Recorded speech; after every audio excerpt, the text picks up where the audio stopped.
Andhra Jyothi journalist Jaganmohan Reddy దారుణ హత్యను Narasaraopet TDP MLA Chadalavada Arvind బాబు ఖండించారు.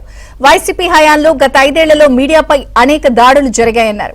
కూటమి ప్రభుత్వం జర్నలిస్టులకు అండగా ఉంటుందన్నారు. జర్నలిస్ట్ జగన్మోహన్ రెడ్డిని హత్య చేసిన నిందితులను ఎన్కౌంటర్ చేయాలని డిమాండ్ చేశారు.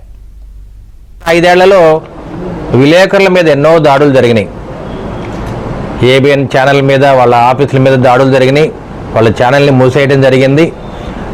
అదేవిధంగా దేవతా విగ్రహాల మీద కూడా దాడులు చేసి వాటన్నిటిని కూడా తలకాయలు, ఇట్లాంటి కాళ్ళు, చేతులు విరగొట్టడం పనులు కూడా చేయడం జరిగింది. విలేకరులు కానీ జర్నలిస్టులు కానీ రక్షించుకునే బాధ్యత మనం తీసుకోవాలి. ప్రజలు తప్పనిసరిగా ఉమ్మడి కూటమి ఎప్పుడు కూడా తెలుగుదేశం పార్టీ, జనసేన, బీజేపీ మేమందరం కూడా విలేకరులకు అండగా ఉన్నాము. చిత్తూరు జిల్లాలో మరి ఆంధ్రజ్యోతి విలేకరి జగన్మోహన్ రెడ్డి గారి మీద దాడి జరిగింది.